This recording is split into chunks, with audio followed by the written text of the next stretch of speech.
Hangtod nga dili nimo makonquer ning tulo ka klaseng fears sa imong life, wala gyud kay maabot sa kinabuhi. Unsa man ning tulo ka fear nga kinahanglan nimong i-conquer?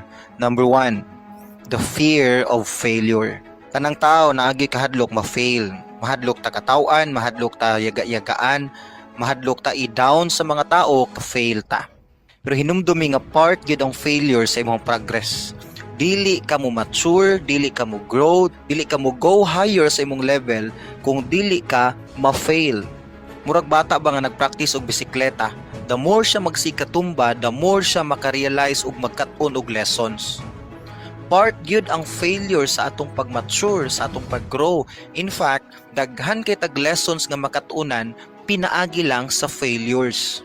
Bisan pag-asa nga aspect, ari ba ka sa mga Bible characters or ari ba ka sa mga businessman or successful nga mga tao sa ilang career, wala gyud bisag isa nila nga wala ni agig failure. So ayaw kahadlok mo fail. Every time mo fail ka, na kay importante kayong learning og lesson nga imong makatunan. Ingon gani si Paul sa 2 Timothy 1:7 nga wala ka tagay sa Ginoo spirit of fear. Sa ato pa ka na makahadlok sa tong kinabuhi, dili na influence gikan sa Ginoo, influence na sa kaaway. Number 2, kining fear of not being good enough. Kana bang mahadlok ta ingnon sa tao ba nga wala sila na satisfied sa imong performance or gikulangan sila sa imong efforts? Now ang tinuod namang gid mga tao nga mosulti og ginana nimo, pero wala na nagpasabot nga diha na lang kataman. In fact, part pod ng mga criticisms o kanang mga negative nga mga opinion sa tao diha nato. Tungod kay diha ta mas ma-motivate og maningkamot nga i-overcome na nga klase nga huna-huna nila. Ayaw pagpakontrol sa ilahang huna-huna og silahang mga opinion. Ikaw ang mo control sa imong kaugalingon. Kay once maminaw ka sila mga negative nga thoughts, mga negative nga mga opinion about nimo, mura bag nagpapriso ka sa ilang kaugalingon na noon nga box. Hinumdumi gyud nga dili pud gyud nimo ma-please ang usa ka tawo. Nga bisan ang pinaka-perfect na nimo, daghan gyud pud nagsiya makita nga dili mao og mga imperfections.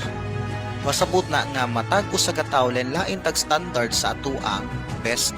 Kang tinuod napud siya best nga performance nga para nimo, dili gyud perfect. Number 3, kaning fear of disappointing others. Kana bang dili nimo gusto nga ma-disappoint ang ubang tao nimo? Now na ako'y mga nadungog ng mga estudyante nga ingon ani ang cases nga dili nila gusto ma-disappoint ilang parents sa ilaha. Good man na siya.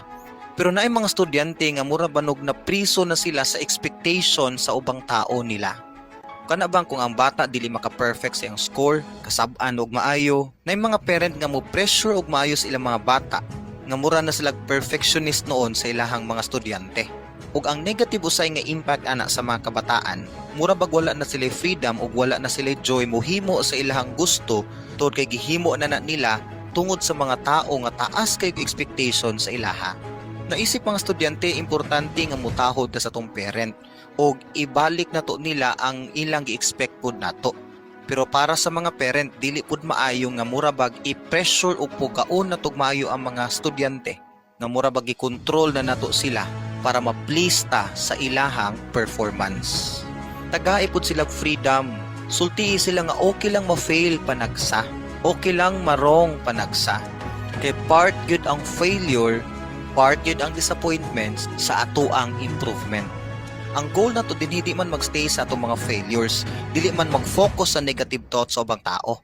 Atong goal dinhi mag-learn sa mga failures o disappointments nga atong nagian sa process sa ato ang pag-improve o pag-mature.